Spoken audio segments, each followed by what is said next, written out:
But then he was like, yeah, I've done it too. It's all good. It's like, what? Like, aren't you mad? Nah, it's okay. Like, God damn it. I forgive her. Like, everything about him is just so fucking, like you're not a normal person. He's like a robot. Be normal. Get mad. Like he has the most personality for somebody who has zero personality. You know? He does. Welcome back to Asinine Radio, a weekly podcast where we talk about music, and, well, that's pretty much it. So, let's go!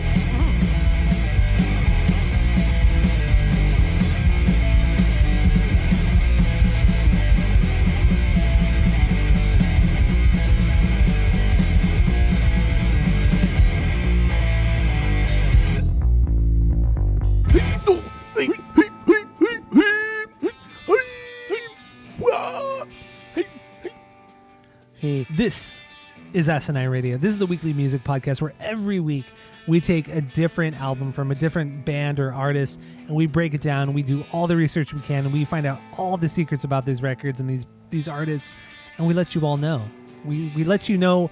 We let you in on all the little secrets. My name is Tyler. Way out there, hundreds of miles away, way out there. Neither is Jeff. Go to Apple Podcasts. Go rate, review, and subscribe to us on there. Follow us on social media at Asinine Radio. We have a phone number you can call. The phone number is 503-893-5307. You can leave us a voicemail. You can text us, whatever the fuck you want to do. We also have a Discord channel. If you want to join that, hit us up. We'll send you the link. You could join that, hang out with us, other people who listen to the pod. Do that. And that's pretty much all I got for the intro. So what the fuck are we doing today, Jeff? Will Smith, Big Willie Style. Bring it. Now, Jeff, what do you? What's your origin story with Will Smith? What do you got? Go. I had this on CD. I had this CD. I did when I was a wee lad. I had this on the compact disc formats, and I remember liking it. But I think I only liked it because of the handful of songs that were singles. But I've always liked Will Smith. He's just one of those actors that I've never seen him in a bad movie. Like Brad Pitt. Like Keanu Reeves. Nicolas Cage. I've never seen Tom Cruise. Tom Cruise. I've never seen a bad movie. Name a dud. Exactly. There are certain stars that just don't do anything bad movie wise. Mm-hmm. That just don't do anything bad. And Will Smith has just been a guy that still today releasing movies, and I'll see it. Like I saw Gemini Man. It's fucking dope. It was cool. Like I dude, Will Smith is just rad. Everything he does. And then this year, 2021, I finally watched in its entirety the Fresh Prince series from front to back. Oh yeah, that's right.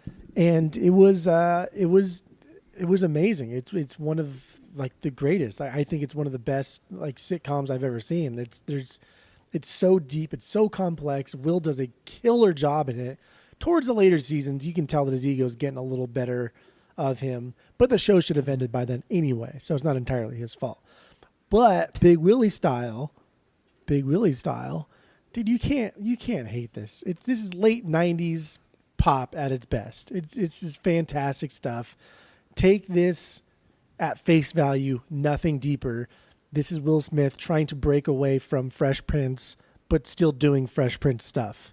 He's just masking it differently. Yeah. This is a DJ Jazzy Jeff and Fresh Prince album. It's masked as a Will Smith album. Otherwise, it is 100% that. The only difference is, so like the track listing on my vinyl is different than like the track listing for the CD. And so on my, I don't know why. And it fucking confused me so much on my first listen through. But so like my bottom three the last three songs are Chasing Forever, Just the Two of Us, and I Loved You. And so those three are very slow. They're very dramatic.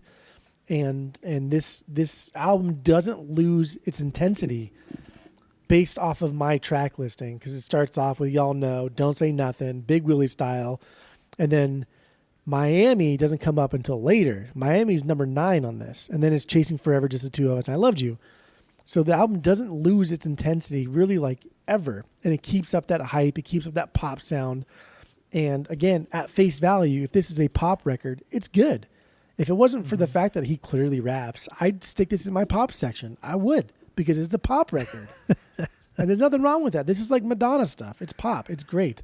I think it's fantastic. I haven't listened to this in many, many years until we did the Fresh Prince album. And I listened to this. And then I did not listen to Millennium. I don't know why. But I don't know, man. I dig this. I dig this. I like this album. It's good. When did you get it on vinyl? 2 weeks ago. And Weird. Why did you get it on vinyl? We had kind of like talked about doing this on the pod, and it just like when the universe calls, I answer. And we had talked about doing this on the pod, and then all of a sudden, like I've never seen this new used. I've never seen any Will Smith in the fucking wild. I've never even seen Fresh Prince in the wild. Really, I found it one time, but it was missing It was missing one disc. That's right. So I've never seen like anything Will Smith has done in the wild. And then we had talked about doing it on the pod, and then I saw it at my favorite record store. And I was like, okay, obviously I got to pick it up. And so I picked it up, and I haven't looked back. All right, so my origin story with Will Smith is, it's his movies. I mean, Independence Day, Men in Black, those two. When I was a kid, I fucking love those movies, especially Independence Day. I was obsessed. I had like little action figures and everything. Dude, the greatest presidential speech in all of movie history has come from Independence Day. It's true. It's a great speech. It really is. So that's my like origin with Will Smith. But musically, the first thing I ever heard was "Getting Jiggy with It." That was the first thing I ever heard, and I was obsessed with it. Mind you, I was 10 years old, and kind of stupid, because they're stupid. No, all of America was obsessed with Getting Jiggy with It, not just you. It's true. No, it's true. I mean, this song was fucking everywhere. It's a good song. I remember recording it on a cassette tape from the radio. It was so popular that they played it on Radio Disney, on AM radio. This is AM fucking AM radio. 710, baby. That's what it used to be. AM 710, yeah. That was Radio Disney. And, we're all ears. It was the worst radio station. Oh my god, it was so bad. But they fucking played this song everywhere. I never had it on CD. I never had any Will Smith on CD. It was only the singles that I ever listened to.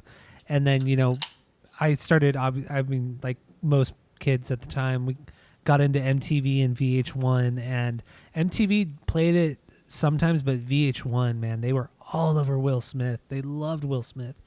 So that's where like I saw all these videos, and there's a shit ton of nostalgia with the singles and stuff from this and Millennium.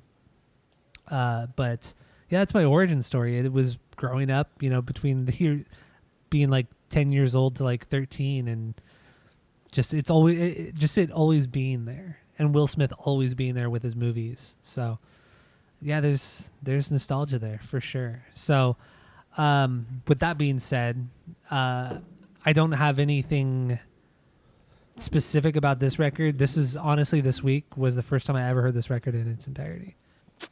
Okay. Or any Will Smith outside of the Fresh Prince stuff. This is the first time I've heard any Will Smith in its entirety. But so yeah, let's start with do we have any stinkers off this record? I don't have any stinkers, but I have a lot of songs I shouldn't say a lot of songs. I have a handful of songs that are close. Okay. So I have one stinker outside of the intros, outside of the interludes and stuff like that, the skits. Yeah, so the skits are just so bad. My vinyl doesn't have the intro or the skits.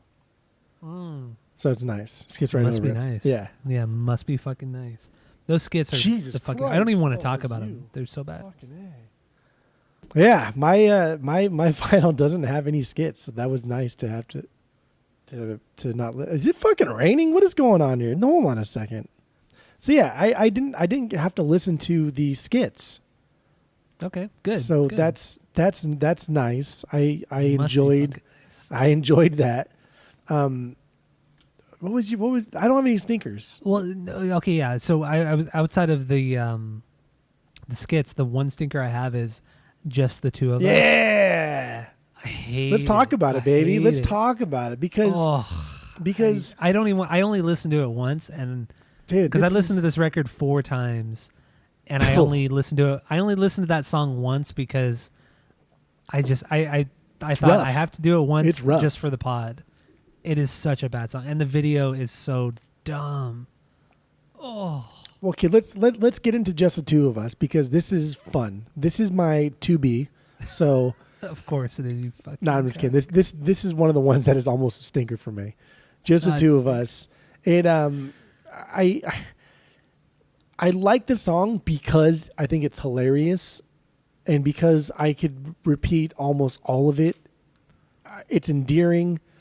I get it, but like, damn, Will, this is stupid. He comes in like he's about to tell a story about how hard something was for him, and like it's a love story, which is fine, but it's goofy, and it's presented too much like Gangster's Paradise, and that's what bothers me. Like the way Coolio drops in Gangster's Paradise and the way that sounds, it sounds a lot like this sounds a lot like that. And Gangster's Paradise came out 3 years prior to this, and this is.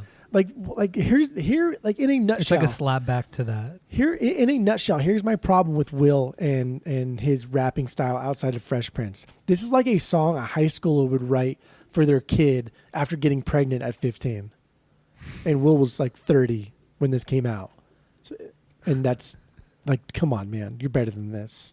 It's just stupid. It's just laugh out loud stupid. This is a dumb song. Even the rhyming is just so. Oh, I got one for you. You ready? You ready for this? This is what do you got? This is one. So this is the second to last track on my vinyls. And when I was listening to it, I was like, oh, dude, when's Just the Two of Us coming on? Much like I was thinking like, oh, when's Wild Wild West come on? I'm excited for it.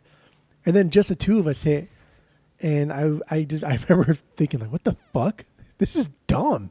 This is trash. It's so bad, dude. It's such a bad song. So here's one of his raps that Will Smith is not cussing. Fuck Eminem.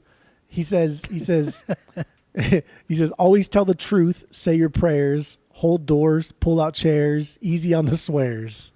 That's one of his that's one of his verses. Like I get it. It's so straightforward. It's so clean cut. And that's the problem, is it's too clean cut. Easy on the swears? Easy on the fucking swears? It's that he tries too hard. He tries way too hard. He goes out of his way to be clean, you know? That's, exactly. If you have to call it out that you're being like safe and clean, then it ruins it. It makes it seem like you're... It makes you seem like a corporate shill is what makes you fucking seem like. Yeah. And like the Fresh Prince was clean out of not like necessity, but just out of sheer content. And it wasn't like a point of pride that he never cussed and during the Fresh Prince era. It just so happened to be that that's the way it worked out. But in the Will Smith era, he tries hard not to cuss. And there's a couple times throughout these 4 albums that he does cuss. Like I think there was like 2 times. And on Spotify they bleep it, and it's not just like censored. It's an audible bleep, like one of those bleeps. Like it was bad. But yeah, like that was it though? I don't remember. It was his second to last or his last. It was a bleep, like one of those. Somebody pushed the button. Embarrassing. Yeah, it was awful. Embarrassing. But yeah, man, like it's not a badly written verse because there's a lot of cool stuff in there. Like always tell the truth, say your prayers, hold doors, pull out chairs, easy on the swears. There's a lot of rhyming mid sentence. There's a lot of cool concepts that you can tell he's listened to a lot of hip hop and he's pulling from a lot of source material. It's just the execution is absolutely atrocious. And it's at the very end of the song too. It's the end of the 3rd verse where he says that. Oh my God, it's so bad. But oh my God, it's so embarrassing. Like this clump of the 3rd verse, he says, "I gotta study just to keep with the changing times. 101 Dalmatians on your CD-ROM. See me, I'm trying to pretend I know on my PC where the CD go." Like, dude, the lyrics are so bad. It's embarrassing. It really is. It is. It is embarrassing, and I feel awkward for listening to it because this should be a really cool, endearing song about like a man, like a father and their son. And like country artists do all the fucking time. And it's endearing and it's fine because they're dumb and the songs are dumb. But Will Smith is presenting himself as like an upper echelon of rappers because he doesn't cuss. And I feel like Will Smith thought he was conscious rap when in actuality he was Disney rap. I know. You know what I mean? That's a good way of putting it. Yeah, no, that's a really good way of putting it. He thought he was conscious rap. Yeah. But he was fucking Disney rap. And that's like overall, man, I really thought he should just like stay in your lane. Stay in your lane because what you did was great. The Fresh Prince, Jazzy Jeff stuff, it wasn't just like good, goofy hip hop. It was like great, goofy hip hop. Yeah. Like Rock This House is unbelievably great good. Record. Yeah. And this is just him breaking out of that shell, but not really. Not really. Yeah. Not really. So yeah, no, you're right. That song is pretty trash. It's a stinker. Just name it a stinker. It's fine. But I do know all the words to it. It's so annoying. It doesn't matter if you know all the words to it. It could still be a stinker. Because I do enjoy listening to it, even though it's really, really bad. But I will label it as a stinker. Yes. But you listen to it ironically. I mean, that's what it is. I literally listen to it ironically. Literally, yes. Literally. Yes. Yeah. So okay, I'll give it a stinker. It's a stinker. Okay. Good. Yeah. Good. So let's jump into getting jiggy with it because we already played the song. And where does this sit out as a banger for you? This is my 4B. Really? 4B, okay. baby. All right. Okay. So no, it's fine. I'm not. This is not a banger for you. No, this is my 2B. Oh, I was gonna fucking. There's no way there's not a banger for anybody on the face of this earth. I feel like this is there are. I mean, obviously, a lot of the songs on here are only bangers because of the nostalgia attached to it. But you know, had I been born 10 years later and found this album, I mean, these songs suck. No, dude. Some of these songs suck, dude. Anybody who was born too late to enjoy this doesn't even deserve to live. Straight up. That's literally a fact. So, getting jiggy with it. God. Getting jiggy with it. Let's get into it. Getting jiggy with it is dope. So, first of all, there's a super dope bass line, and it was written by this dude named Bernard Edwards. And this, because there was another super dope bass line on this album that he wrote, but this time he was a writer for the group Sister Sledge, which I've never heard of, and I didn't really get into. I never heard of them. But like that bass line is fucking fantastic. And then the chorus, like, come on, there's a little bit of scratching in there, but that chorus, what do you mean a little bit? That's what I was going to bring up. Like, I've never heard a song with more scratching in it than this song. Like, it's so distracting. It's a little bit. It's fine. It's so much. Dude, getting jiggy with it, like it's just. It was one of those. The na-na-nas are catchy as fuck. It was one of those. It's a pop song. It was one of those songs that was actually like larger than life in the '90s. This defined like the late '90s, and even though Mace and Diddy did like the whole puffy jacket thing before, and Missy Elliott did it before, when Will Smith did the puffy jacket thing in the video, it's just. Dude, it transcended like music. It became like a fad. Because he was such a big blockbuster hit. Like Bad Boys and Independence Day came out, and then everyone's like, "Oh, that was the same guy who starred in that Fresh Prince show," and now he released an album. And damn, the album was written to have 4 very, very pop bangers, plus Men in Black, and it's just getting jiggy with it. Dude, like everybody was saying it.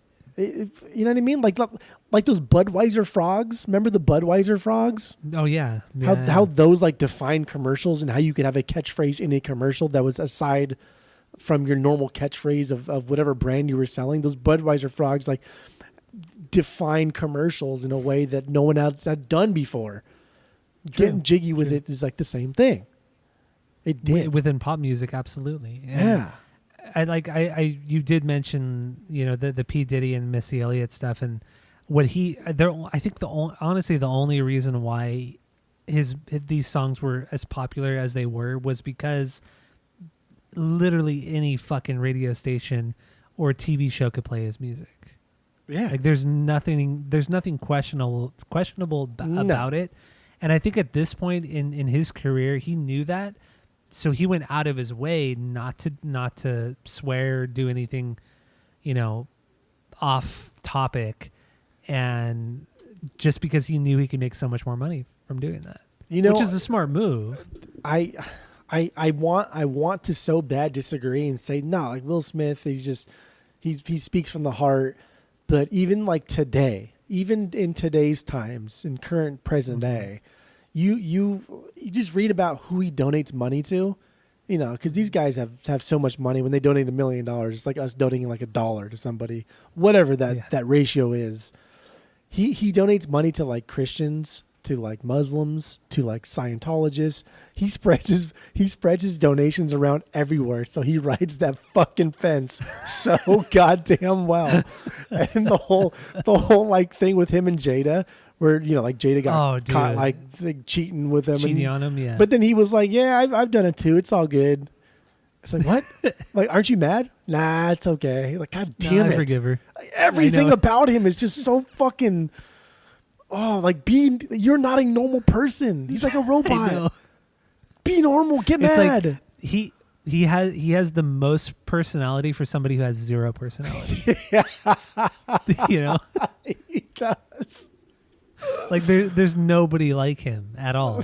Like, that's not even a knock to him, because he does make great movies. He makes fun music, but he's always nice. And his fucking son they fully supported like his son's emancipation at like 15 years old. That way his son could have a life outside of being Will Smith's son. And it's just everything about this guy you want to hate, but you cannot at all. And then another thing too is like his two, Jaden and Willow Smith, his two youngest kids, like they've come out as being like non-binary, or I mean whatever pronouns that they use, I don't know, but a lot of parents, like most parents, would not be cool with that, and they would make a big stink about it.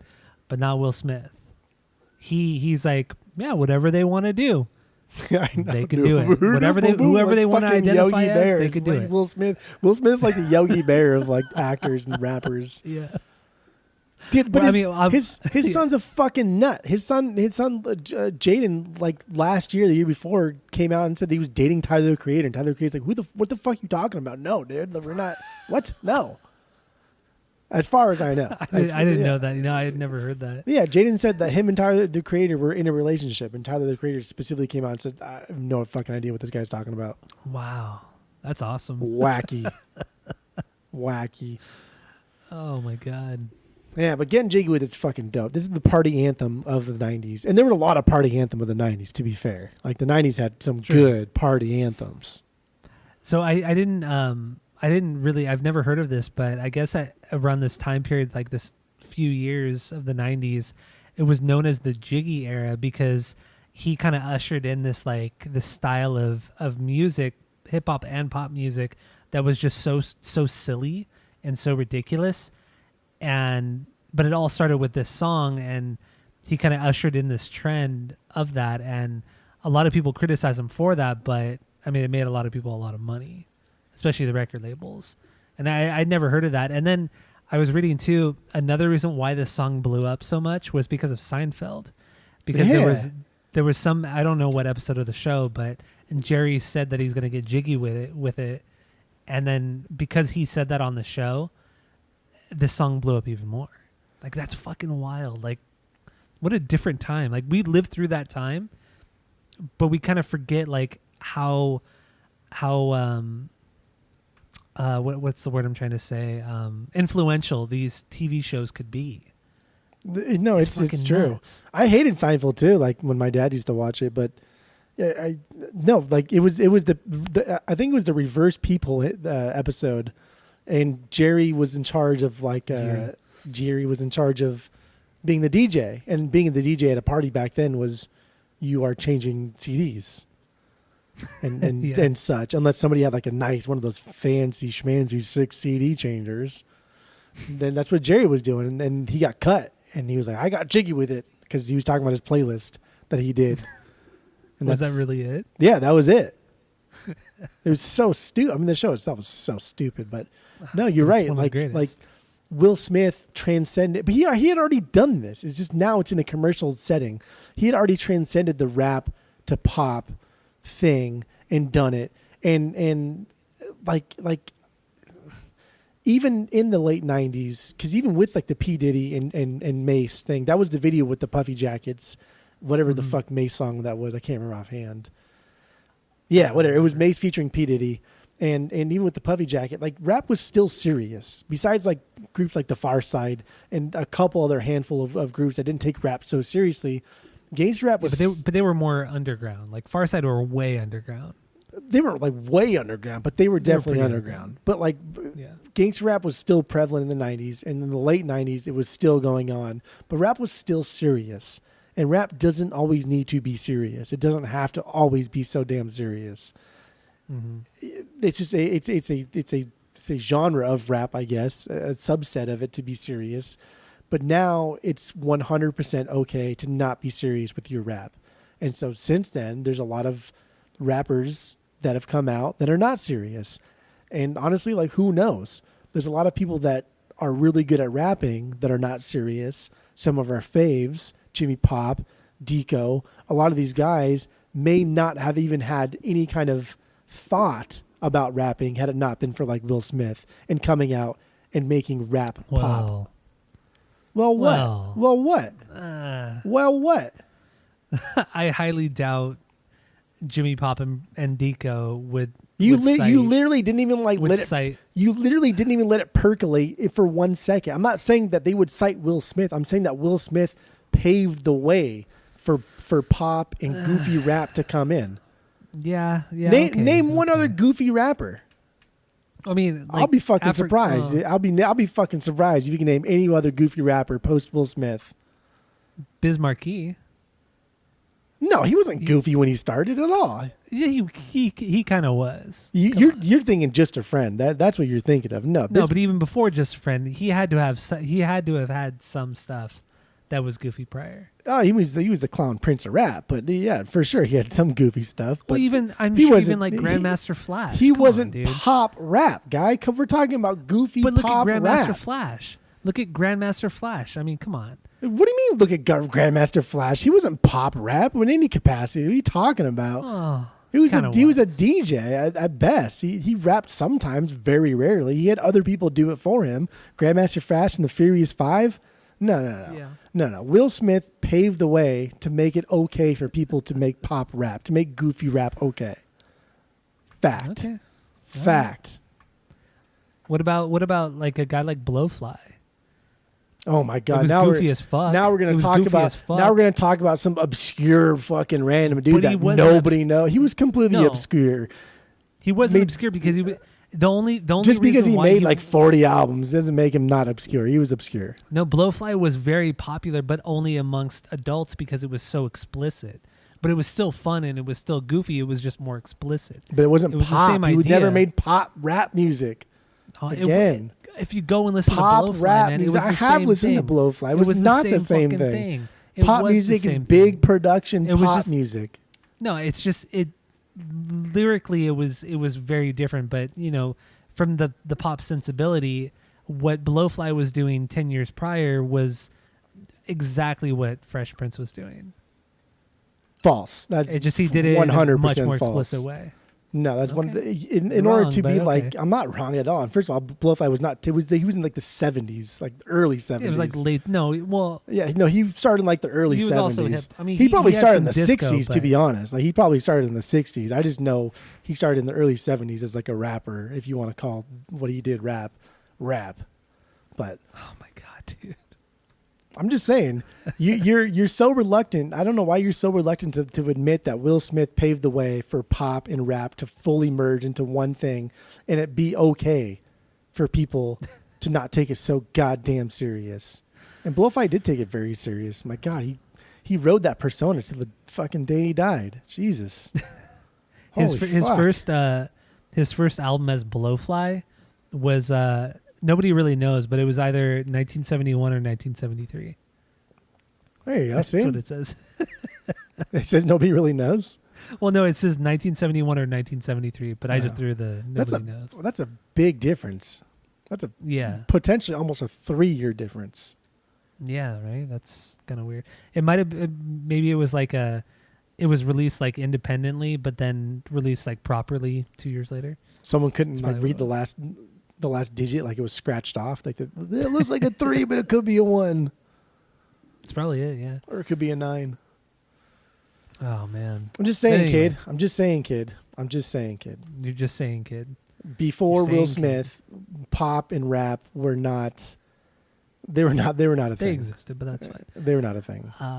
He just popularized it, but you know. Again, you've yet to come up with a good rebuttal to anybody Well, that is. I did. I gave you Blowfly. Again, that wasn't pop that's fine. music or rap music, so It was. that was a shit example at best. Like at Wait, best. when did the first Beastie Boys record come out? That wasn't pop. Ah, come on, man. It was License to Ill? License to Ill was pretty close. That wasn't pop. What? It was no. pretty close. Just because it was pretty produced close. well, it wasn't pop. That was rock. It was pretty kid. close. What That was was that? rap 86, rock at right? its best. It was 86. Rap right? rock at its best. License to Ill was 86, right? That sounds about right. Same year as Fresh Prince, or at least when they started, performing together. No, but 'Cause even see, Rock the like House you're came out in still. I don't know why 87. you keep talking about Fresh Prince. We're not talking about Fresh Prince. Even Fresh Prince wasn't true pop rock or pop rap. Aye. Big Getting Jiggy with It is the most fucking pop rap song that has ever been. It is so over the top pop. The only reason why we're even talking about that it's rap is because Will Smith has a report card of being rap, and there are verses in here which he kind of raps. But if he could sing, if Will Smith could sing, you goddamn better believe he would sing those verses. Goddamn better believe. You Not goddamn the better drawers off. believe. See? There would be no Deco. Deco would not have been born had it not been for this album, even though Deco's probably the same age I know he's as probably Will Smith. He wouldn't have been born. Oh my god, this is such a dumb argument. But Yeah, nothing. I'm just saying. That's all right. anyway, this getting jiggy with it. I mean, the music video is just so. All these music videos are so bad. This is the best of all the videos, though. Out of all 4 of the What? or 5 of the videos, This out of all one? 5 of the videos, this was like. What? Well, this is like the most. This is the least embarrassing one, I guess you could say, or just the least over the top out of all the videos. For sure, it is. Come on. The video for Just Cruising. No, I couldn't believe that was a video. no, I will. It's That so one's bad. that one's trash. That one's a It was throwaway. so bad. That one's a throwaway. When he's flying the jet through New York, like and then that. the car turns into like a boat at the end. That one's a throwaway because it's just like, Will, bro, like how, like what part of this is you? Like at least Getting Jiggy with It is just like a party song, right? And it's you could see that happen. You like the way the events unfold. You could see it happening. I like it. I think it's cool. Yeah, I did. I did notice too, like in all the or not all the videos, but like Getting Jiggy with It, and then Men in Black, the dancing and like the choreography, man, Stiff. it's terrible. Yeah, it it's is awful. so bad. Stiff. Like you would think Will Smith would have more rhythm, but damn, dude, it's terrible. Oh, I mean, like don't forget too that even though Will Smith has a lot of priors, he has a lot of good that he had been doing. He was still like Bad Boys was good. Bad Boys was a fantastic it's a good movie. It's a good movie. Yeah. ID4 Independence Day was a killer Great movie. but he's still like I don't want to say he's a nobody, but taking a chance on a guy who's not a good actor. He just happened to star in 2 shitty 90s blockbuster movies. And Or 3 Men in Black, That's 3 well, right there. that was around the same time as this came out, though. Like he wrote the Men in Black song as it came out, and like he was already working on songs for this album before Men in Black. So like he really, but when he got that contract, he really only had Fresh Prince, and then Bad Boys, and then ID4, and those are all great in retrospect, but they weren't like. Yeah, they made a lot of money, but people didn't respect Will Smith. They still really don't, actually, to be fair. Like people didn't respect him back then, and I don't know. He's because the guy rides the fence, like we were talking about. He's a black guy that's not doing gangster rap in the 90s. He's a fucking, he was a joke. And Columbia is taking a chance on this guy because he's a dude that has done other goofy ass shit. And it just so happened that Bad Boys was good and ID4 made some money. But like ID4 had a good cast. There was a lot of other banger actors in there. Yeah, so absolutely. there was still a chance. So I get why some of these videos are pretty bad. But to go along with what you said, there is zero excuse for the stiffness in the Men in Black dance. And I know. Because we've seen Will dance. The first episode of Fresh Prince, he fucking dances. And he's good at dancing. He's got moves. He's not afraid. He's not shy. He gets down. So I don't know why. I kind of wonder if the stiffness in his dancing is due to the fact that they had to do that CGI alien. Oh, yeah. Oh, and terrible. To make it easier on the animators, they made the dance really simple so that, they could, so it's more cost effective, I guess. Yeah, I wonder what they did before. That could have been it. I don't know. Did they have a guy in a green suit? Was that still a thing in the 90s? Did people do Probably, that? and then with like the balls all over them. Yeah. Like the tracking balls or whatever they're called. Balls, yeah. Yeah. That's probably what it was, yeah. But and then to make it easiest to like with the movements because it's just it's bad, straight up bad. It's all bad, but no, but like the Men in Black music. Or let's finish up Getting Jiggy with It because Getting Jiggy with It had a funny line because he says in Getting Jiggy with It he claims it's all part of the song, all part of the joke. But he says that he met Muhammad Ali. He says I met Ali, and he told me I was the greatest. That's like a line that he uses in Getting Jiggy with It.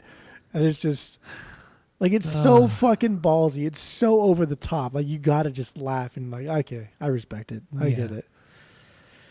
I mean, and most of this record, too, lyrically, it's him hyping himself up or him saying, like, him boasting about or bragging about his own career. And it gets a little tiresome. I mean, that's how a lot of hip hop is, but I mean, knowing that it's Will Smith, it's like, come on, man. It's again, like, you're in good movies, but man, you're not like, I don't know, you're not revolutionary.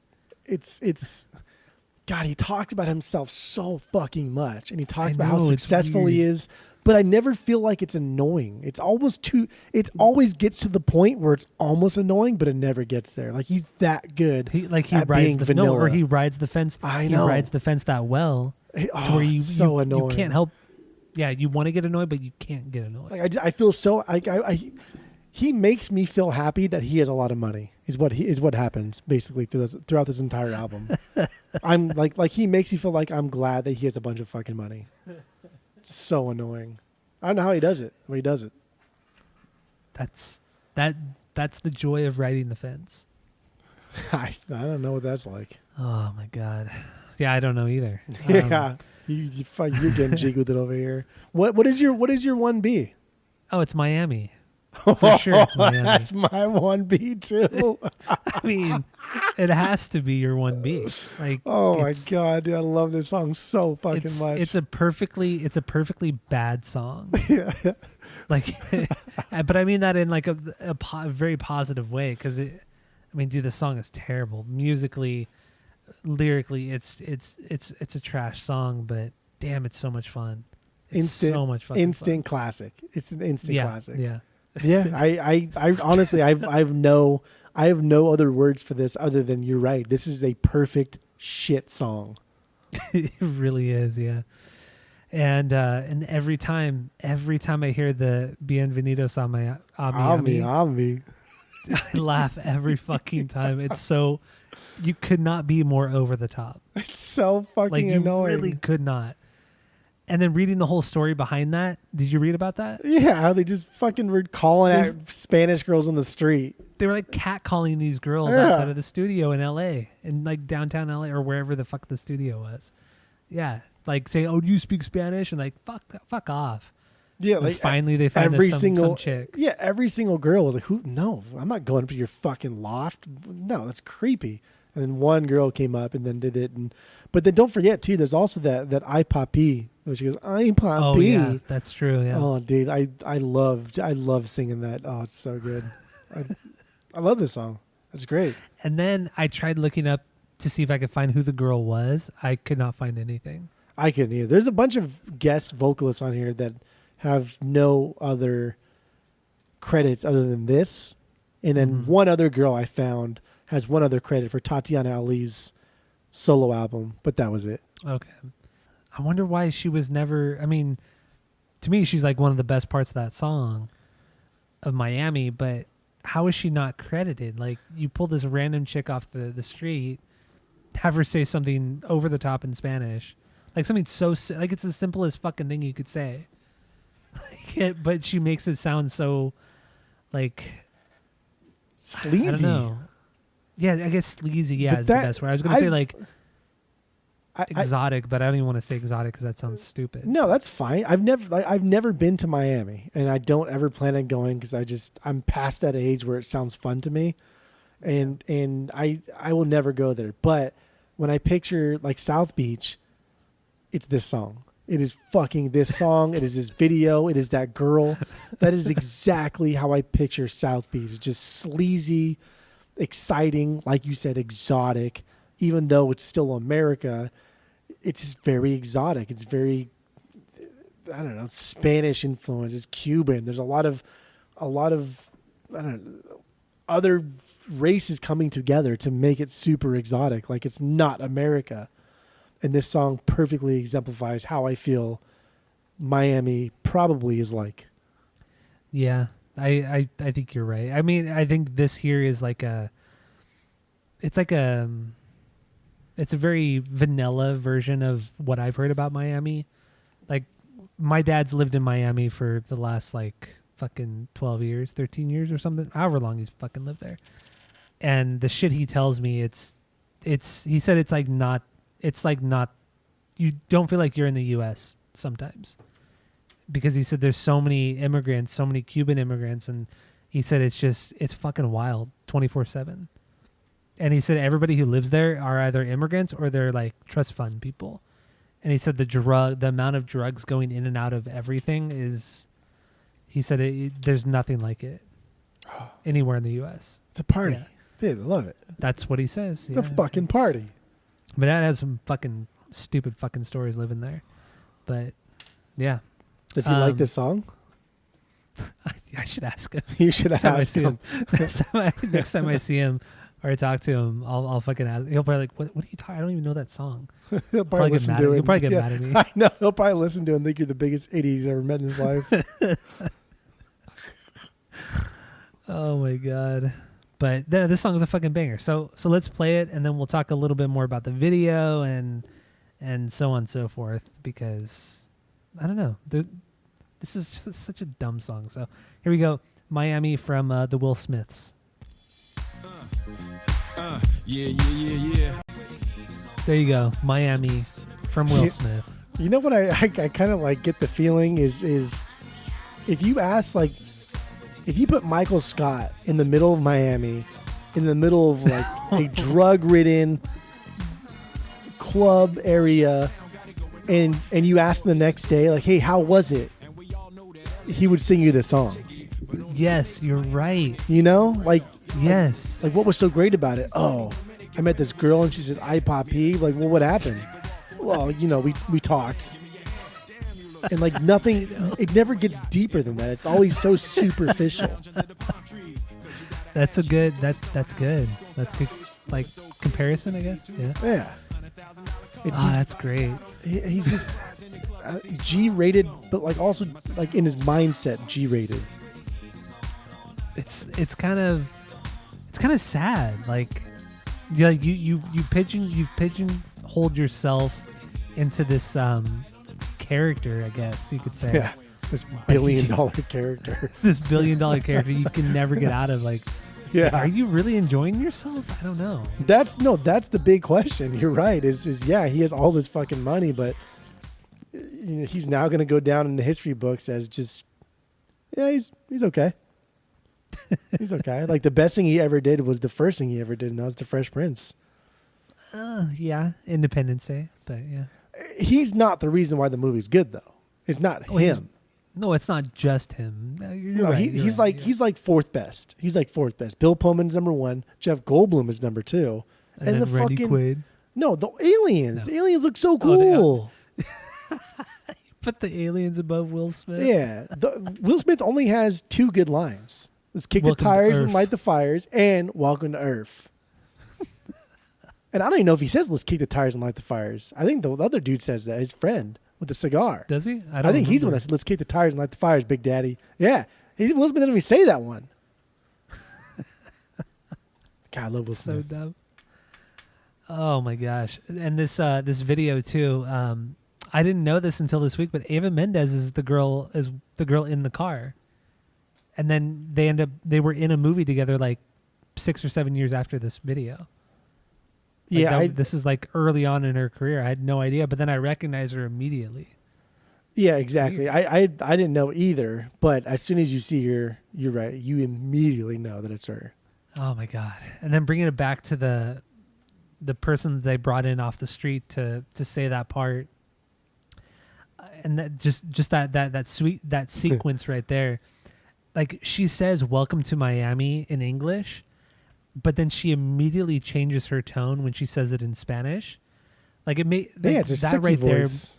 there, it makes no sense that transition to the sexy voice, and then from that point it goes to Will Smith saying, "I'm going to Miami," like in the most monotone way he could possibly say it. Have Like, we made there's- fun of this before? I'm getting like a weird I deja don't vu. think, no. The way he says it is like this, I'm going to Miami. Like his lips are going back and forth like obnoxiously.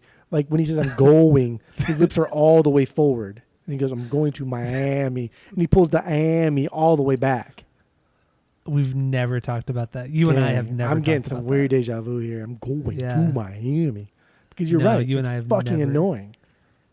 I always think of like him moving his like shoulders up, like when he's like, "I'm going to Miami." He's a dunce. Will Smith is a fucking Yeah. dunce.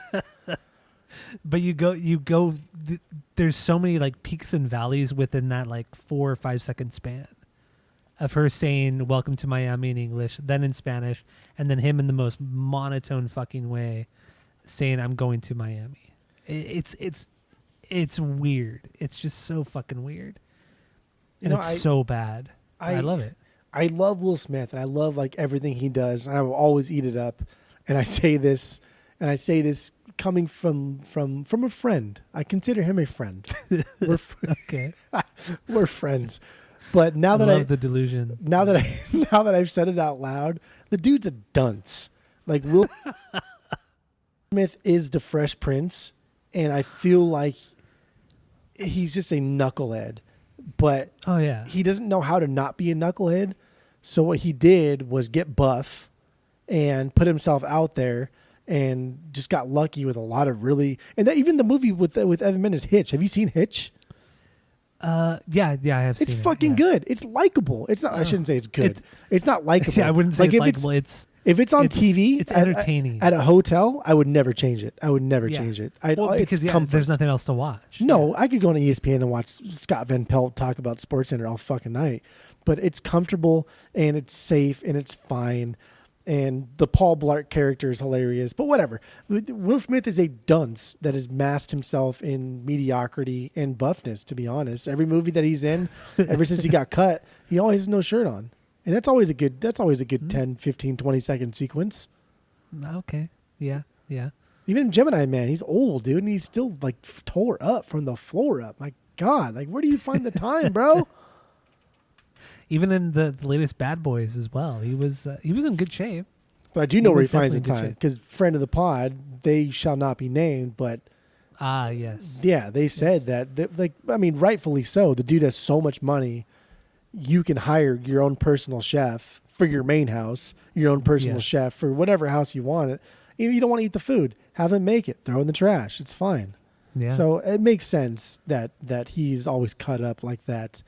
And like mad respect to the guy who has so much money, so much fame, and he's not a complete douche ever. it is surprising. It's very, very surprising. It's weird. It's almost like he had like a doppelganger or something. Like you know what I mean? Fucking weird. It's weird. It's weird that the only time he's ever in in the headlines is for his family. It's not him, right? It's his kid. It's right. his wife. You're right. It's like, never what the him. hell? What the fuck, man? It's never been him. It's always everybody else around him. Oh, Jesus. Like, how much more can you ride the fucking fence? Like, this has never really dawned on me until today. Like, you cannot ride the fence more than Will Smith. He's the ultimate fence rider. God, without a doubt. He masks it so well, though. He does. He's so like, it's so bizarre. It's like, it's almost like, it's almost as bad as Tom Hanks. Like, Tom Hanks is another one of those guys. Yeah. Like, there's nothing ever bad said about him. Oh, aside from ever. The whole pedophile island and all that stuff. Okay, yeah. Unfounded or True. founded, whatever you want to believe. But yeah, you're right. Like, Tom Hanks is lovable all around. But even with Tom Hanks, even the people around him, there's nothing ever bad said about him. Like his son Colin Hanks, I've never heard anything bad about him. His wife, I don't remember his wife's name, but yeah, there's never ever been anything talked about with that family. Yeah, but like, dude, to even like compare Tom Hanks to Will Smith and whatever you feel about Tom Hanks aside, like he is a good actor. And, no, he is, and he's a great actor. And Forrest Gump by itself is better than any movie Will Smith has ever done. Acting wise, yes. Rewatchability, no. But acting wise, yes. Come on. You put me on a desert island and you give me an option. You say, do you want Forrest Gump or do you want ID4? This is all you get for the rest of your life. I might say Forrest Gump. I'm taking ID4 every day of the week. Every day of the fucking week. On there. I think I'm going to go Forrest Gump on there. You're just saying that now because it's emphasizing your point here, but you're lying because you would also take ID4 every day of the week. And I grew up on ID4. I mean, like I said, I had action figures. I fucking love that movie. You want to feel happy? You watch ID4. You want to feel sad? How is you that watch happy? ID4. ID4, they saved the fucking planet. What is more happy than saving the planet? What? They do, but think of all the people that the aliens killed prior to saving the world. That's not Will Smith's fault. He did his best. What are you talking about? That has nothing to do with him. But we're also talking about the movie, not Will Smith and not Tom Hanks. We're talking that about was his movies. name. That was his name in the movie with Will Smith. Was ID4? It was Edwards. It was like Captain Edwards or something. I can't remember. What's that one guy's name in Independence Day? The like the hairstylist guy. Oh, he was David. David. And he was in Mrs. Doubtfire as well. Yeah, he was also. He was so funny. Uncle Jack and Aunt like Steve or something like that. And then that was progressive too in the time, right? Like cross-dressing, gay uncles. Dude, amazing stuff. Very, very progressive. But that guy's voice in ID4, because he was Jeff Goldblum's like uncle or brother or something. That's right, yeah. He kept saying, David. It's so ugly. Dude, his voice was so gnarly, but it's so him. You know, there's nobody that sounded like that guy. Dude, we love Will Smith. I don't know why you hate Will Smith so much. I like him, but anyway, let's move on from Miami, man. We're like an hour into this, and we've only gotten into like two fucking songs, 3 songs. All right. Well, Miami's my 1B also. Okay, so what do you got for your 2B? My 2B is Yes, Yes, Y'all. Yes, really? y'all. Yeah. So this is one that surprised me. I like this for a couple reasons. One, Camp Lo. When we first started collecting the vinyls, I kind of got into it a little bit with some guy on the internet, and he was kind of like calling me out on my filing system, and I was like, well, what do you like? Like, give me a band that you like. Give me a hip hop artist that you like. And he said, I like Camp Lo. And so I bought the vinyl of Camp Lo based off this one dude's recommendation because we liked a lot of the same stuff, and it's fantastic. Like this group is unbelievable. It's just solid jazz hip hop from the 90s, and it's killer. So this song features Camp Lo, and I remember when I bought this and like doing research on it, I remembered that these guys didn't get their start on this album, but one of their earlier recordings was on Will Smith's album. And this features Camp Lo. Yes, yes, y'all. And it's good. Okay. And it's solid. It's good. The beat is... I don't know. Beat is fantastic. It's got a nice jazz style beat to it. Solid hip hop song. There's a couple goofy stuff on here, but that's to be expected. Like when he says verse 2 and then goes into verse 2. That's always dumb. Like, come on. Yeah. Seconding second. The fucking ego in this guy. You know what I'm saying? This fucking guy. Stupid. I did put in my notes on this particular song that to me it doesn't stand out from anything else. Maybe it's because it comes off of Miami. I don't know, but there's nothing memorable about this song. It's not a stinker, but it's far from a banger. Sequencing maybe key here. I think it might kill it. I think it probably kills the song. Because coming after Miami for me is Chasing Forever, and then Just the Two of Us and I Loved You, and those three are almost throwaway songs. Yeah, so on the standard track listing, this comes off after Miami, and and you know, it's lyrically, I feel like it's the extension of the second song, Y'all Know. It's a hype song about himself. Like I don't care for it. Like in that sense, he does try to elevate here, like especially in this song with Camp Low, because Camp Low don't fuck around.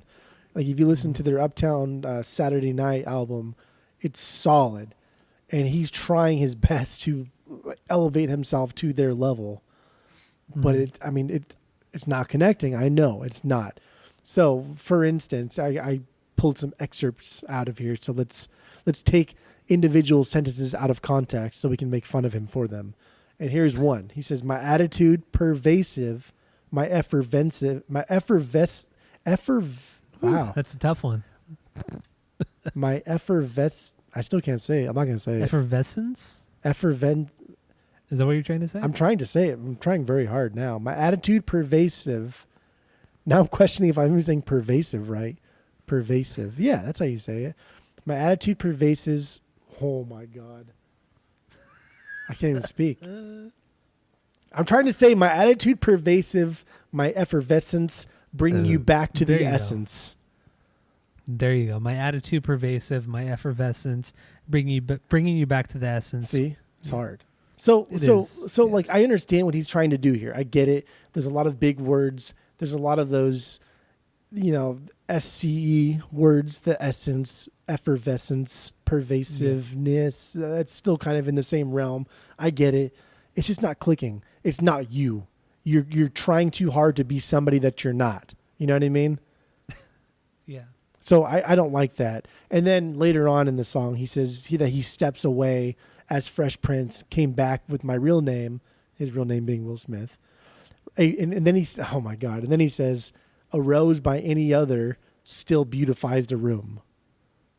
And like, bro, you do not just quote Shakespeare. Like the most fucking, besides like, "Wherefore art thou, Romeo," the most quotable Shakespeare line in all of Shakespeare here.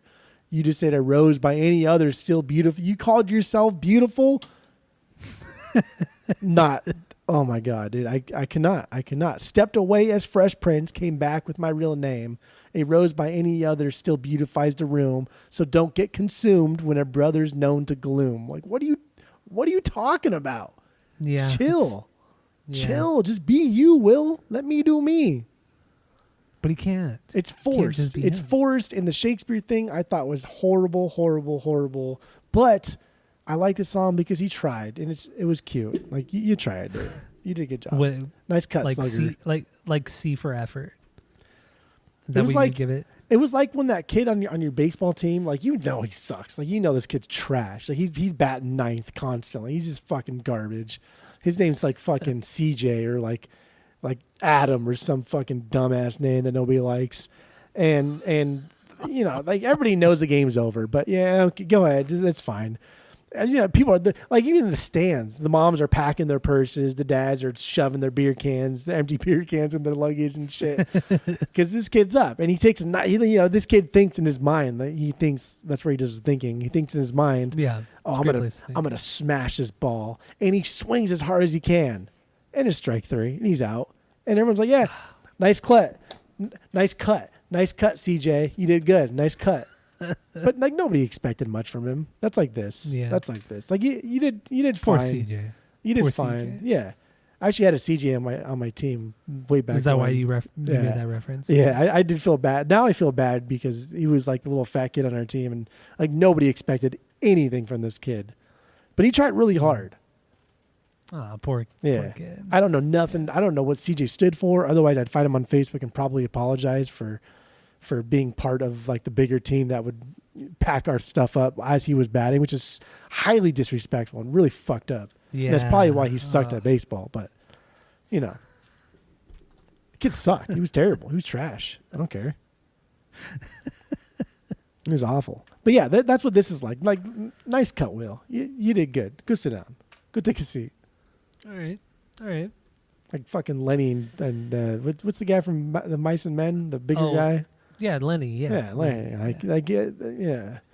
Damn, dude, Close your eyes, brutal. Lenny. Close your You are eyes, fucking Lenny. Brutal tonight. Didn't George like shoot him in the face, like put him out of his misery? Oh, he shot him in the back of the head. Yeah, that's like sit down, Will. Sit down, Will.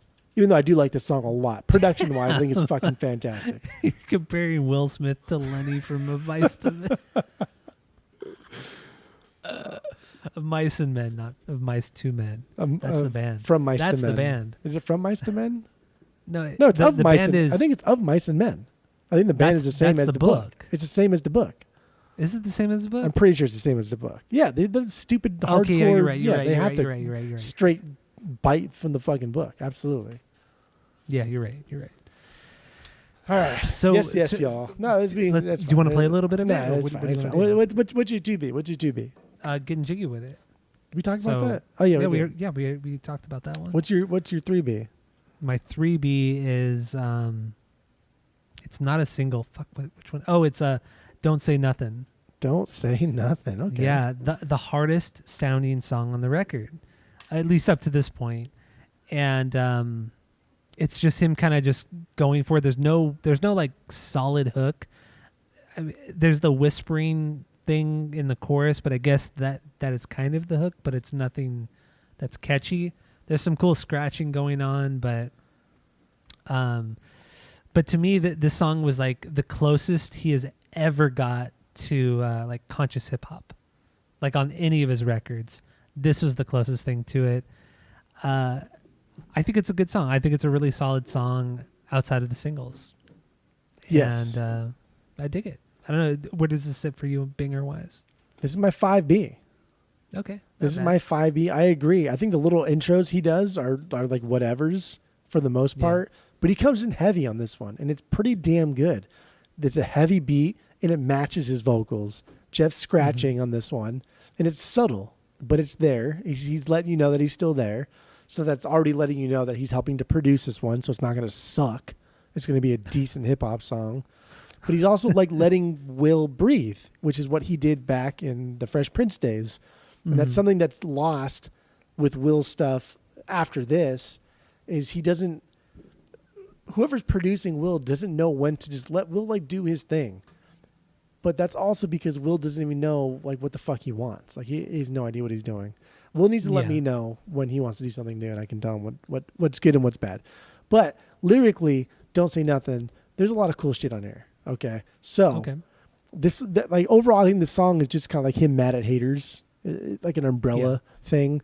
I like his line of where he says, "Thought I was whack because I wanted to act. Now every brother and his mother that rap trying to do that." Like there's a lot of that act, that ACT, that CT, that T sound, that act. The brother and his mother to rap, that even that kind of has all those consonants and vowels forming together make for a good verse, and it's not irritating because it's kind of true. And Will Smith again breaking molds with the whole like rap star, movie star, pop star thing, and then all at the same time also breaking molds of being in the rap game and not being gangster rap in the 90s was just fucking mind-blowing. Good for him. And then the next line reminded me of some Kanye stuff. So I like Kanye a lot. You love Kanye. He's your favorite rapper. Well, no. So the next line reminds me of Kanye. He says, "The ill kid, $100 million bill kid, the one you love to chill with. Come on, keep it real, kid." Oh my God, dude. That's such a fucking cool line. And you're right. Like the conscious rap stuff there are things here, and we only say, I feel like maybe I can speak for both of us. We only say Will is getting conscious rap here because everything else he's ever done is so far from being conscious rap that when he scratches the surface of it, we latch onto it and say, oh yeah, this is him being conscious, because he there's no source material to pull from. Yeah, you're totally right. Like this is not even like good conscious hip hop, but I mean I'm not like super into that genre, but I mean the stuff I've heard, this is like not the greatest at all, but compared to everything else, this is pretty deep for him. This is pretty dark for him and introspective, I guess you could say. Except for this line. You ready for this one? This is another goodie that I wrote down. I'm born ready. Because I agree. I think there's a lot of things that he's doing on this song that make you think, oh dang, Will's talking about things that aren't just about his wallet. But then he says, I like my steaks thick and my jets private and my son to ride in the cockpit.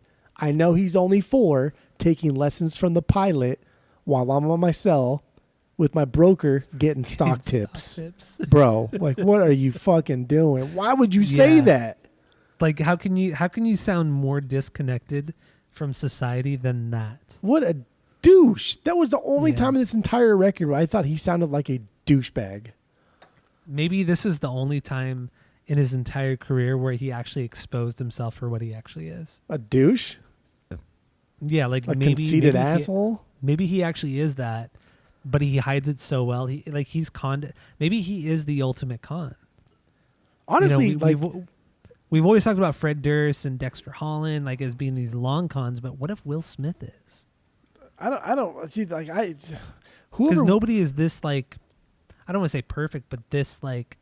No, exactly. That was a good. Yeah, you just said it. Nobody's this perfect, and Will Smith puts on this persona like he's fucking perfect. Yeah, and it's whoever his agent is, like the dude is doing a smashing job. Like Will Smith better be paying him 50% of his salary. When did you move to England? Why would I say? Oh, smashing! You said a smashing job. Yeah, smashing good times. My Queen's English coming. Smashing good time there. Oh, fuck me. I don't. That's all I really know in English talk. It's terrible. Getting a little bit of cheeky there. A little cheeky fuck.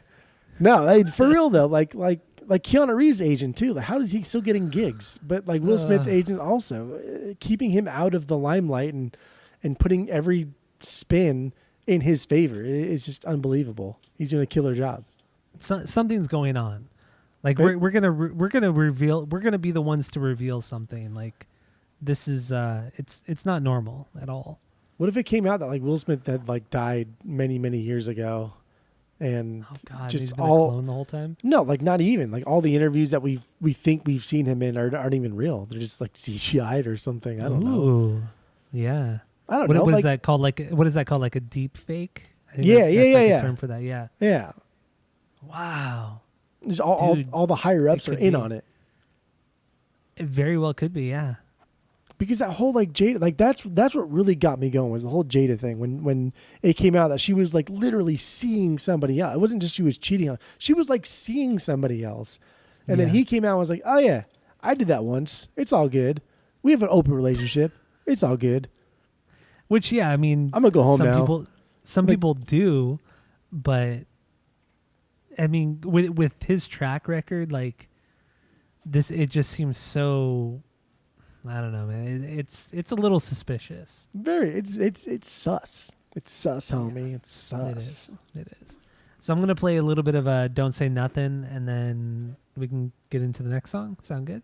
User. Okay, here we go from Will Smith. Yo, when I released my first single back in like '86, people. There you go, a little bit of "Don't Say Nothing" from Will Smith. All right, do we have anything else on this song, or what do you think? No, that is good. Okay, so then that was my 3B. What do you got? What was your 3B again? Men in Black. Come on, guy. Are you kidding me right now? Are you joking my ass? No. Come on. Dude, we all know I don't joke asses. I watched Men in Black this week because of this episode. Really? I did. I love Men in Black. It is. No, I love it too. This is my 4B. So I actually saw Men in Black in theaters, and had to So did leave I. because Oh, it yeah. was too fucking scary. Men in Black? For my sister. Ha! Oh, okay. Got well, him. Because I know got you scared with Congo. I got scared in Congo, Apollo yeah. 13. I know. I remember Apollo 13. I got really scared too, but then I was too afraid my dad was gonna be mad at me, so I just kind of dealt with it. Sat through it. I just sat through Apollo 13, but I saw it at Cinema City, and I remember we went to Knollwoods before we went into the movie, and I remember coming out of there, and I remember being really cold because remember movie theaters are fucking freezing. Yeah, always bring a jacket. Always. And I just remember being freezing, and like it scared me. It's Apollo intense. 13 It's fucking intense. It is, yeah. Yeah. No, yeah, but I did see Men in Black in theaters with my dad and my sister, and she freaked out and we had to leave, and I was really mad. I was all pissed off at her, like, you fucking little fucking pussy. Like, you can't just sit through it. Like, as I had to leave on the Congo and Apollo 13, so. No. little shithead me. Little shithead 13-year-old me. But yeah, dude, Men in Black. Dude, so first of all, any song that's a pop song that has a dance to it and claps, I'm all for. Yeah. I'm all for it. There's a fantastic bass line here. And it's hard to separate the song from the movie. It's damn near impossible, to be honest. And True. I don't. True. And I don't know. Why should I? It's a killer movie. And it's a killer song. And it's so stupid. And that's what the movie does. The movie does a good job at being stupid good. And the movie doesn't take itself seriously ever in any capacity. The movie's so much fun. And like, so is the song. The song also does that in kind of a shittier way, but the song doesn't take itself seriously at all. The bounce with me, slide with me, all that stuff is just, it's done so damn well. And the song, like, you could jump in halfway through the song and you'll immediately be having as much fun as the people that start at the beginning. Yeah, no, you're right. Fantastic. It's that hook. That hook is just so incredibly catchy. You can't get it out of your head.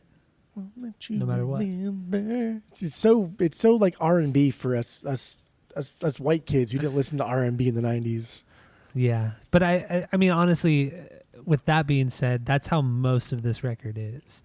This is just straight up, the stereotypical R&B that was played on like Kiss FM and pop radio of the time. Mixed, Yeah. and then you throw in Will Smith's, rapping on top of it. But outside of that, there was nothing on this record that was super, remarkable or different or anything like that. It was just very much run of the mill R&B of the mid '90s. So, I don't know. I think this is weird, but I think Mike Shinoda and Will Smith kind of had the same type of delivery. Like, if you think Mike Shinoda and like, here we go for the 100th time. Like, oh, maybe, but that only sounds in like that Will one Smith. song, only in Bleeding yeah, but Out. that's really when you hear Mike Shinoda handle it. In some of the other stuff, it's always either at half speed or double or more aggressive or whatever.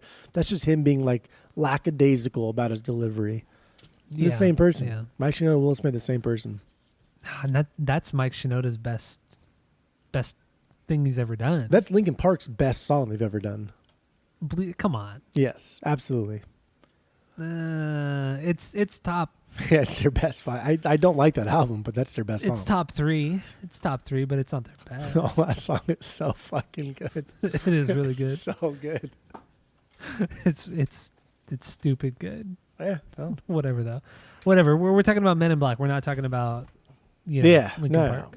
Lyrics pretty self-explanatory. If you haven't seen Men in Black, you're a knucklehead. You literally should not live on Earth. You should live on literally a different planet or something. You should get neuralized. Dude, and like Men in Black is just chock full of cameo. Ray Park, dude, fucking Darth Maul is in Men in Black. Wait, who does he play in? I found out this week. Yeah, who does he play in? You know the original alien that he's chasing, like, to begin with, and he blinks his eyelids? Yeah. That's fucking Ray Park. That's No Darth shit. Maul. Yeah. No shit, I did not know that. That's a great opening scene, though. Oh man, that When he's opens chasing it. that opens the movie to make it seem like this is going to be a legit like cop movie. You know what I mean? Like action movie. Yeah. Legit cop action movie. Something really, really good. And then he blinks those eyelids and kills himself, and it just goes. It doesn't go downhill from there. No. It goes a different direction. But yeah, dude, that's fucking never Darth Maul. I didn't know till this week, to be honest. Huh. Okay. All right. Man, I gotta watch it. I gotta watch it this week. That movie's so good. Like when he moves that glass table when he's taking the test. Y'all want to get down on this, dude? Oh, and then when he shoots out the glass as he's chasing Ray Park before he goes up all the stairs, and he looks up all the stairs, he's like, "Oh fuck!" He has to walk up all those stairs. When he shoots the glass, the noise his pistol makes reminds me of the DD4 Distoval from GoldenEye. It looks like it. It sounds like it. I've always thought this. I swear, dude. I swear. Dude, I know that exact sound. Like right when you said DD4, I knew exactly what you were saying. It's just it's like a blast, like an explosion from a bomb, but also kind of compacted into a pistol form. The DD4, exactly dude. The DD4 was one of the coolest guns in GoldenEye. For sure, the coolest pistol. Give me a better pistol from GoldenEye. It was no. What was the one pistol? No, I'm sorry. I'm thinking of a rifle. Never mind. Yeah, exactly. The DD4 is probably one of the coolest pistols. Fucking little hand cannons. They're like revolvers, but automatic. And well, it has that kick, but it doesn't have the same kick as the revolver that he uses in the game. Dude, and then I even noticed, like, when he's holding the revolver, it looks like the noisy cricket. Like, the way Bond holds the revolver in GoldenEye, his hands are massive, and the revolver's tiny. And when he shoots Is it really, though? Yeah, it's not big at all. Like a revolver, I rarely ever use the revolver. Because it's stupid. Yeah, it was a terrible gun. And then when he shoots it, like the kick on it, like he's like lifting his arm in the air, like he's starting a race. Like that's how far the fucking kick goes. It's so stupid. Love that game. I love it too. Like anybody born like with it, like after us, I have no idea what the fuck we're talking about. Yeah, because they're idiots and they literally should not be living on Earth. Oh my god, dude! Yeah. Fucking you and your literallys. Oh my gosh! Should we play Men in Black? No, dude. Everybody, no. If you haven't heard Men in Black, you're a little cuck, and you literally should not even deserve to be listening to it. You gotta stop with the literally. I know it's out of control. It is literally out of control right now. Honestly, dude, like, I've dusted over my top 4 Bs. I'm pretty good. I am too. I had 6 Bs, and even my 5 and 6 B I'm on the fence about, and that's Big Willie Style, the one with Lisa Left Eye or with Left Eye from TLC, and then Candy is the other one. But Candy's like really right in that line. Like I don't think I should like that song. Yeah, I put Candy's an okay. The one with Lisa Left Eye Lopez, that's a banger. Yeah, but that one that's a good song. Definitely a good song. He does well at choosing very powerful, commanding women to rap on his tracks. Mm-hmm. And that's cool. I will say though, on Millennium, the last song with Jill Scott, that song was kind of a dud. It was very forgettable. I don't remember that song. Yeah, it was the closer on that one. That was a forgettable one. But all the other collaborations he did on Millennium, I thought were fucking solid. And then this one too with Left Eye. This is like this had to have been like 2 years before she died, maybe 3 years before she died. Yeah, it's crazy to think like how short of a career she had. Do you know why they call her Lisa Left Eye Lopez? Because she wore the condom over her eye. Nah, because before that's why she wore the condom, because she started calling herself Left Eye Lopez. She got the nickname that she gave it to herself, kind of, because she met somebody from like an R&B group that she respected, and the guy commented on how her facial symmetry was off, and her left eye like drooped or sloped in a weird way that he loved. And he was like, the way your left eye looks is not normal, kind of like a beautiful imperfection. Yeah. And she took that like to heart and embraced like the left eye thing. And then then TLC became like a huge advocate for like safe sex and just a phenomenal female group. And that's how they were great. That's how she got her Lisa Left Eye Lopez name. Shit, I did not know that.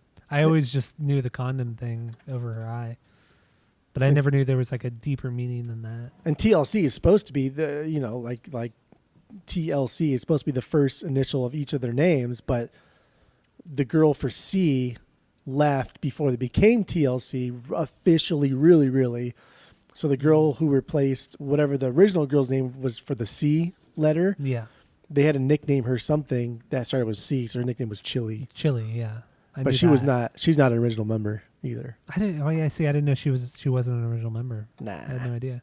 Yeah. I guess I got to do more TLC research. I mean, yeah, I guess so. Yeah, I don't know. The first concert I ever went to was TLC. What? Where at? Yeah, it was TLC, Montel Jordan, and there was a third person, not LL Cool J. It was who was it? No, it was TLC, Montel Jordan, and who was it? I was in second grade. It was at the Irvine Spectrum, or not Irvine Spectrum, the fucking Irvine Meadows.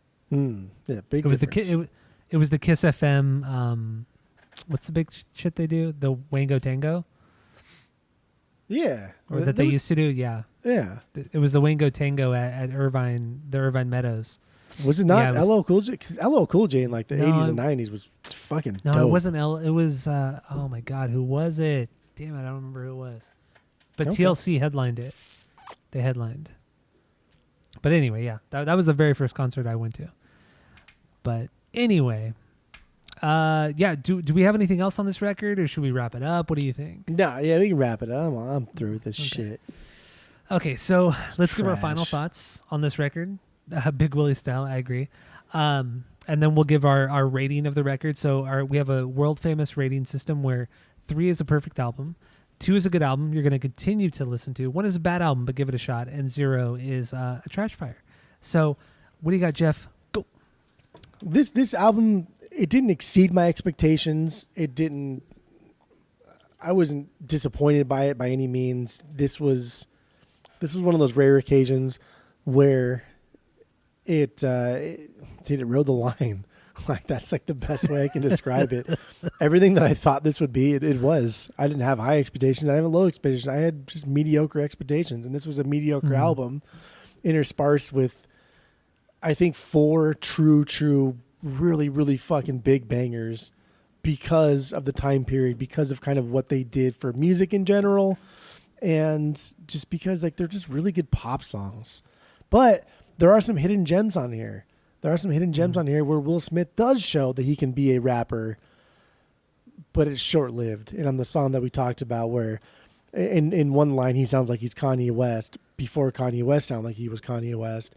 But then the next verse he talks about getting stock tips from his broker on the cell phone, which is actually kind of gross. I think it's disgusting. Yeah. So given all of that, I thought this album was pretty good. It was fun to listen to. It was a trip down memory lane. I will listen to this again. I'm super happy I bought on the vinyls.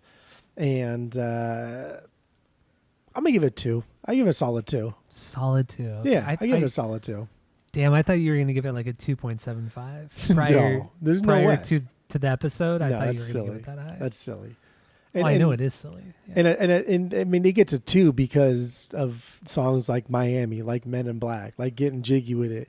Like, these things are classic songs that us kids that grew up, we didn't like really grow up in the 90s. We were like late 90s kids growing up, and then for sure into the 2000s. But this was like our first foray into like hip hop. Like, really, like Will Smith was kind of like my first dive into hip hop, and that's where it started.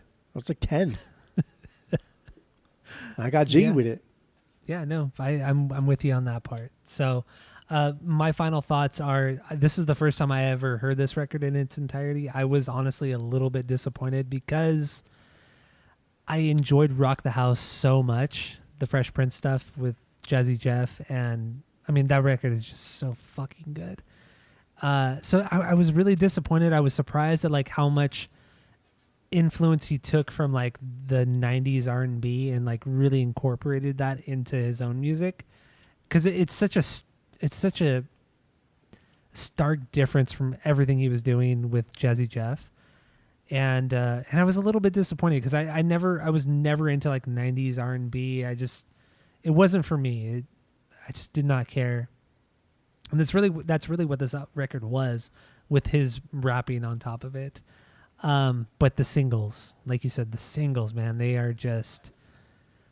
they hold so much nostalgia, and I like what you said where yeah, we didn't like grow up traditionally in the 90s. Like we were young in the 90s, so we didn't have like that. We weren't obsessed with like the grunge era because we weren't teenagers in the 90s. You know, we were still kids.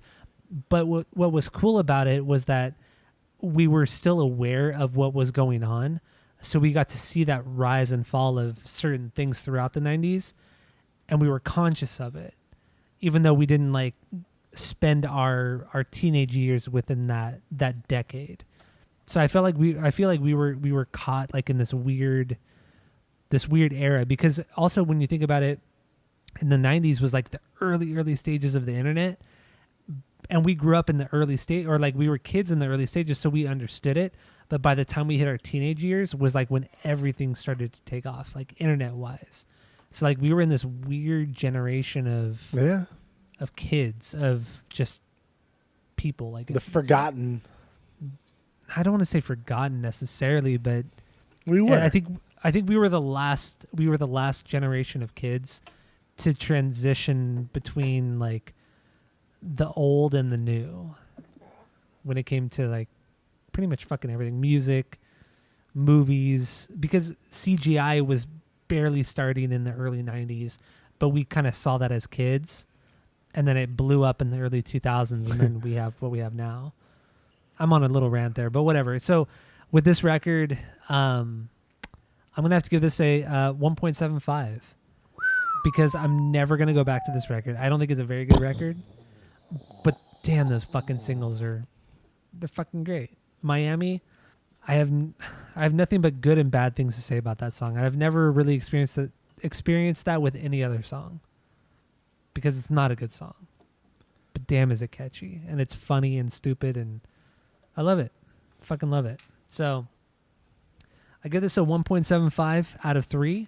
You gave this a 2 out of 3. Yeah, well, I mean, you own it on vinyl, so you kind of have to give it a 2 out of 3. I wouldn't have bought it on vinyl if I wasn't giving it at least a 2 out of 3.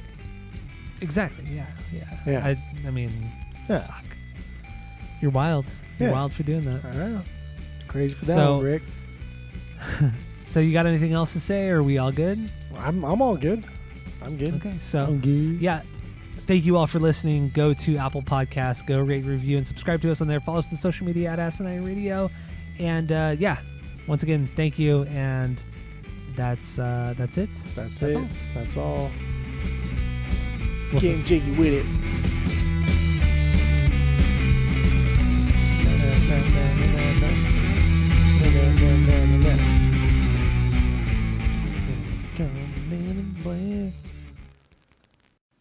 I've been evil. Ami.